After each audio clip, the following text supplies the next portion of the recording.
Hello everyone, welcome back smart study hub. आज एक नया टॉपिक, छोटा सा टॉपिक है लेकिन इम्पोर्टेंट टॉपिक है। लर्निंग का वैसे तो टॉपिक मैं डिफरेंट अलग कराऊंगी जो कि एक बड़ा टॉपिक रहेगा, लेकिन ये छोटा सा है और आता ही यहाँ से क्वेश्चंस। ठीक है, तो चलिए स्टार्ट करते हैं। लर्निंग करो क्या होते हैं, अधिगम, वक्र या पठार क्या होता है। देखिए, लर्निंग क्या होता है, सबके सीखने की मात्रा और उसमें लगने वाला जो समय होता है अलग अलग होता है। देखिए, कोई कितनी देर में सीख जाता है, कोई थोड़ी देर में सीख जाता है, कोई जल्दी सीख जाता है। ठीक है, तो सबका सीखने का जो लेवल होता है ना वो अलग अलग होता है।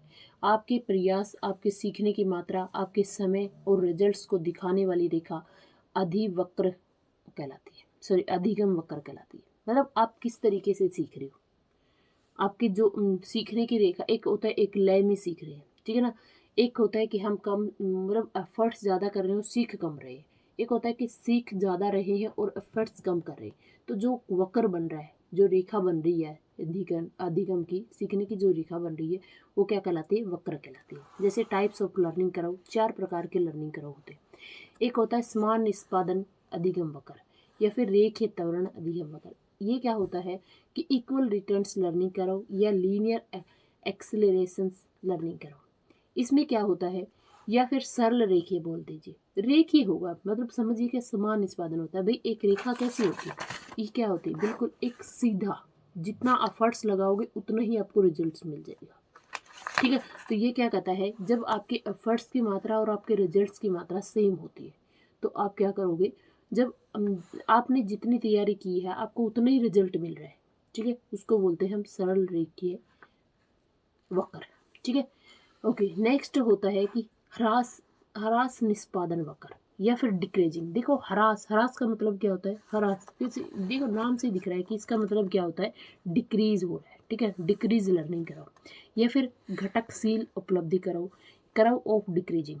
ठीक है, या उन्नतोदर करो। उन्नतोदर का मतलब होता है कन्वेक्स करो। जैसे क्या होता है कि पढ़ते रहे और एक जगह जाकर अटक जाए और उससे आगे ही ना बढ़ा जाए, उस आगे सीख ही ना पाए। जैसे क्या होता है कि जैसे कोई मैथमेटिक्स में हम क्वेश्चन कर रहे हैं, ठीक है, या फिर आप जब भी कोई, आपने कभी ज़िंदगी में मैथ्स की क्लास ली होगी, ठीक है, तो आप क्या करते हो, सीख रहे हो, मैडम सिखा रही है आपको, तो कहीं ना कहीं जाके आपको यहाँ पे प्रॉब्लम आ जाती है। एक क्वेश्चन में प्रॉब्लम आ गई, लेकिन मैडम तो भाई सिखा रही है, लेकिन आप यहीं अटके पड़े हो। तो जो आपने, ये जो बच्चे हैं और आगे बढ़ रहे हैं, लेकिन आप क्या कर रहे हो, डाउन आ रहे हो। क्यों आ रहे हो डाउन, भी आप यहीं पे अटके पड़े हो क्योंकि आपको यही प्रॉब्लम आई हुई है। मैडम आगे क्यों कराए, भाई बच्चों, मैडम को तो काम करवाना है। आप कहोगे मैम ये, आप फिर वापस कहोगे मैम ये, मैम एक बार बताइए, 2 बार बताइए, फिर क्या कहेगी, रुक जाओ बाद में बताएंगे, है ना। तो क्या करोगे आप, कई बार होता है ऐसा कि जब तक ये प्रॉब्लम सोल्व नहीं होगी हमें समझ में नहीं आएगा, कहीं ना कहीं जाके हम रुक जाते हैं और हमारी लर्निंग क्या हो जाती है, कम हो जाती है। तो ऐसे करो को क्या बोलेंगे, कन्वेक्स। और कन्वेक्स कैसे बनता है कि जैसे देखो, मैं क्या बताऊँ, मेरी समझ में नहीं आ रहा कि मैं किस तरीके से बताऊँ।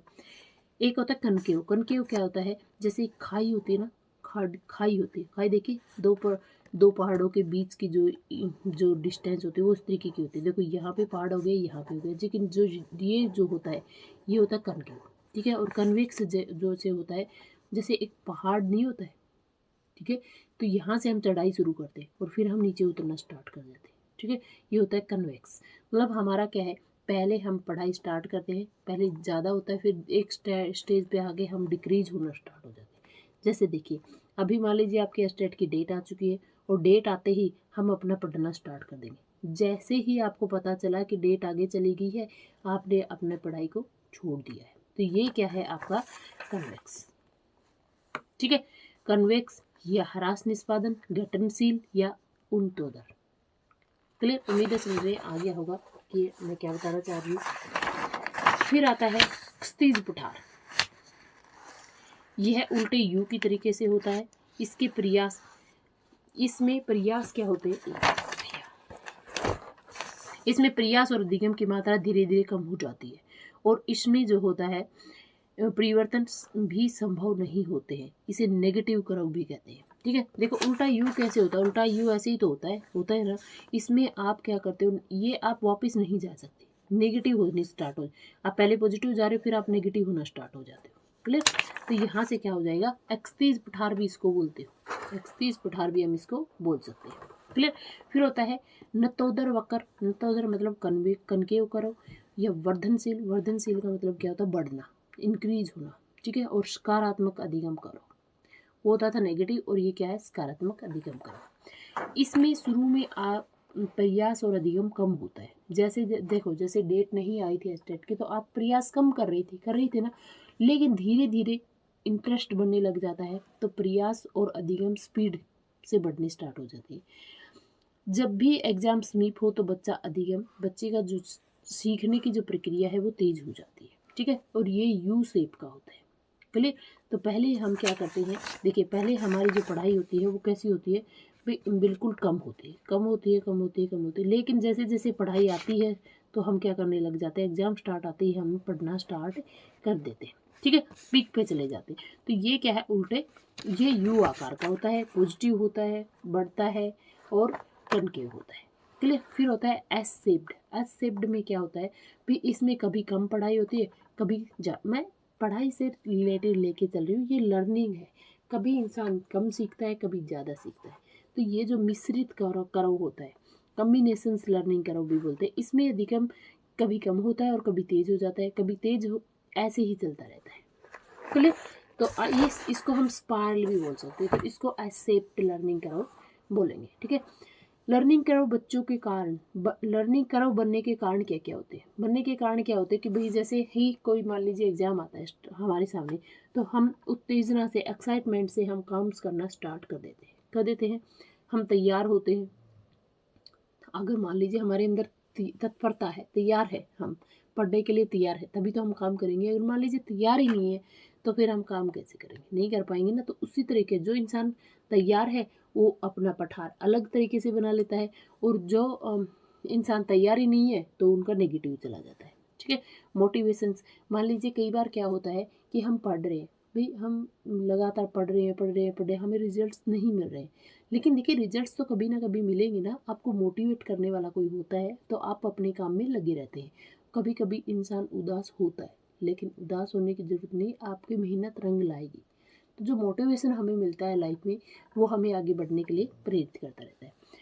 अच्छा, अनुकूलन, अनुकूलन का मतलब होता है कि जैसे हमारे अनुसार वातावरण होता है, माहौल हमारे अनुसार होता है, पढ़ने का माहौल होता है, तो वो भी क्या होता है, पढ़ने में हमें सीखने में हमारी मदद करता है। थकान, मान लीजिए कई बार हमें थकान हो जाती है, हम काम नहीं कर पाते, तो हमारे लर्निंग का जो कर्व है वो डाउन चला जाता है, ठीक है। एक्सरसाइज, हम ज़्यादा से ज़्यादा अभ्यास करेंगे, मान लीजिए अब मान लीजिए हमने पढ़ लिया और फिर से हमने उस चीज़ को पढ़ा ही नहीं, सुना ही नहीं, तो हम अपना काम कंप्लीट नहीं कर पाएंगे, ठीक है, उतना नहीं सीख पाएंगे। और बार बार अभ्यास करेंगे तो वो चीज़ें हमें याद होती रहती है, ठीक है। फिर होता है इंसेंटिव, प्रोत्साहन। प्रोत्साहन क्या होता है, अगर हमें उत्साह मिलता रहे, हमें प्रोत्साहन मिलता रहे, तो हम क्या करते हैं, अपने काम को अच्छे से कंप्लीट करेंगे। फिर ओके, अधिगम के पठार कौन से होते हैं, अधिगम के पठार भी 4 प्रकार के होते हैं, ठीक है। एक होता है प्रारंभिक स्फुरण, इनिशियल स्पर्ट, प्रारंभिक त्वरण जिसको बोलते हैं हम, ठीक है। जब हम कुछ भी नया या प्रारंभ करते हैं तो बहुत खुश होते हैं, रुचि और एक्साइटमेंट के साथ शुरू करते हैं। पढ़ने की मात्रा, प्रयासों की मात्रा, रुचि नवीन होती है तो हम आगे बढ़ने की सोचते हैं। तो ये होता है प्रारंभिक स्फुरण। शुरू में कोई भी काम होता है तो हम एक्साइटमेंट से या जल्दी से काम करते हैं, ठीक है। एक फिर आता है मध्यम स्फुरण। फिर जैसे जैसे क्या होता है कि हम लगातार हम काम कर रहे हैं, तो इसमें मध्यम आकार में कभी कभी उत्साह होता है, कभी नहीं होता है, कभी रुचि लेते हैं, कभी नहीं लेते हैं, मतलब ऐसा आकार से आपका स्पाइरल बनना स्टार्ट हो जाता है। इसमें अभ्यास की गति, रुचि आदि में क्या होता है, उतार चढ़ाव आता रहता है, ठीक है। जैसे देखिए शुरू में आप 12th पास की, या फिर बीए किया, बीएससी किया, एमएससी किया, फिर आप एग्जाम्स की तैयारी करते हो, ठीक है। फिर एग्जाम्स की जैसे तैयारी करते हो तो शुरू में आप लगेगा कि हाँ मैं इसी टाइम निकाल दूंगा एग्जाम को, ठीक है।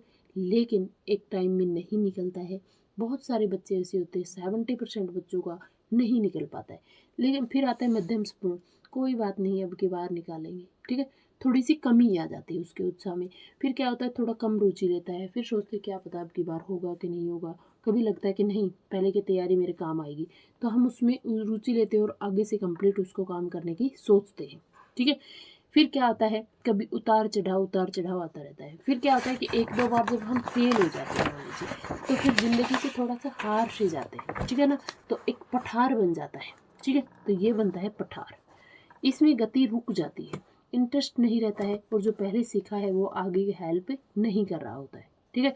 पठार बनने के कारण क्या होते हैं, जब अधिगम में इंटरेस्ट ही नहीं रहता है, कई बच्चे क्या होते हैं, छोड़ ही देते हैं, अपनी लाइफ में जो इंटरेस्ट होता है उसको बिल्कुल छोड़ ही देते हैं, ठीक है। तो पठार कभी कभी हम एक जगह पे आके रुक जाते हैं, ठीक है। तो देखो शुरू में हम क्या करते हैं, क्या समझाए, शुरू में हम बिल्कुल स्पीड से काम करेंगे, ठीक है, फिर उसके बाद कभी पढ़ेंगे कभी नहीं पढ़ेंगे, कभी पढ़ेंगे कभी नहीं पढ़ेंगे, और फिर एक जगह आके हम रुक जाते हैं कि अब हम नहीं पढ़ेंगे, फिर अब हम काम ही नहीं करेंगे। तो ये क्या बन रहा है, देखो ये क्या बन रहा है आपका, पठार नहीं बन रहा है। तो ये क्या है आपका, एक पठार सा बन गया है, मतलब एक चट्टान सी बन गई है आपकी। तो यहाँ पे ये क्या बन जाएगा, जहाँ आपका इंटरेस्ट बिल्कुल ही खत्म हो जाता है तो उसको बोलेंगे हम पठार।